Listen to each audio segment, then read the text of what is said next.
The ability, the willingness to say yes or no, I think is very, very important. But, you know, we have to face that Gropius was almost 75 years old, and did he talk about doing anything else? Yes, he did. But did he do it? No, because, and I don't blame him, because it was too late a period in his life that he would have gone on and been a revolutionary.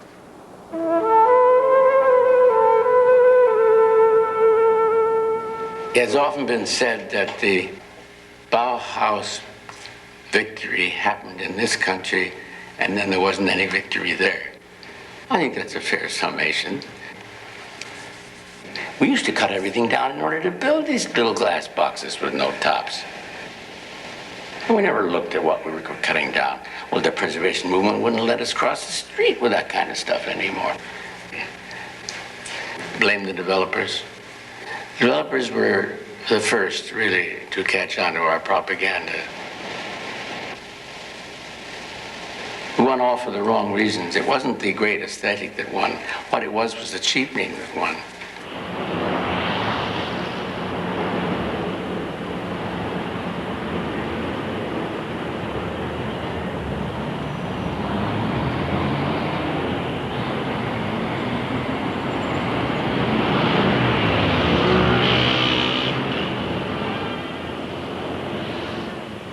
As far as the developers were concerned, if they could persuade people, by people I mean chief executive officers of corporations, that this is the best design there is, and this is the architecture of the future, and so on, they were happy enough to do it because it was far less expensive to build it. You just eliminating decoration. That by itself is an enormous saving. They were always after building the cheapest possible building. And then they had the defense of saying it's just like Mies van der Rohe. And of course, Skidmore was the tool. And so the Skidmore firm covered the earth with Miesian buildings, but always cheap.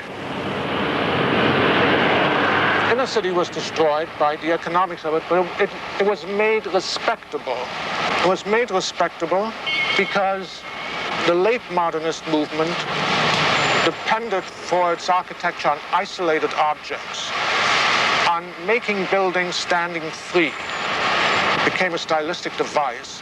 And as each freestanding tower appeared in the city, more and more of the city was destroyed.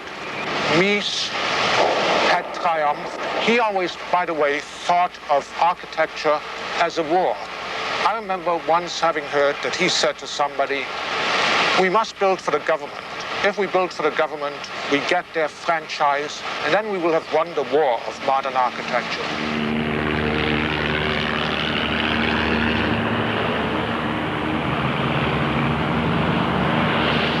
It turned out that the war of modern architecture was a war against the city, and none of us had known that. My planning owes everything to Mies. I have never been able to produce a modernist plan, an asymmetrical plan, the kinds of things that went on at the Bauhaus. Paul Rudolph utterly failed when I was his student at Yale to turn me into a modern architect. But for Mies, it was another story. By criticizing Mies and by seeing him in a genuinely deeper light and in a deeper way than just as an architect of a constructivist stripe, one who could work with the classical language of architecture, one who could work with technology, whose ideas were not only abstract, but not to be trivialized, that meant to be thought of and worked with artfully. And in the end, that didn't happen. Mies died in August of 1969.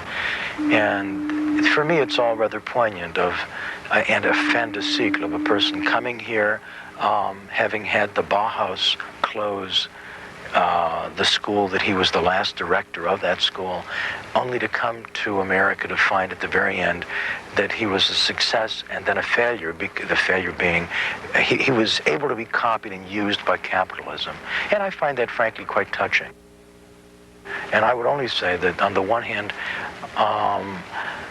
I'm glad he died and didn't see a lot of it happen in a certain way. Although, on the other hand, there are some of us, frankly, that miss him very much because this was a better place when he was here. I saw Gropius practically half an hour before he died. He could not talk anymore, but he still was very alive, maybe more alive than most people I ever knew in life. He had a beautiful flower next to his hospital bed, and the whole time we were visiting, instead of talking, was just pointing that we should look at it.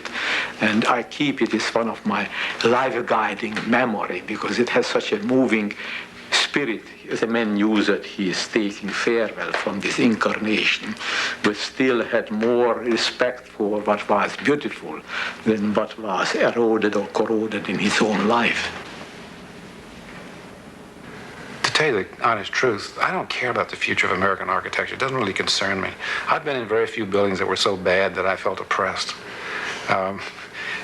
What interests me is the intellectual history of this, is the way ideas become fashion. The notion that ideas can be just as much articles of fashion as clothes, but they can, and the mechanism is precisely the same, except the result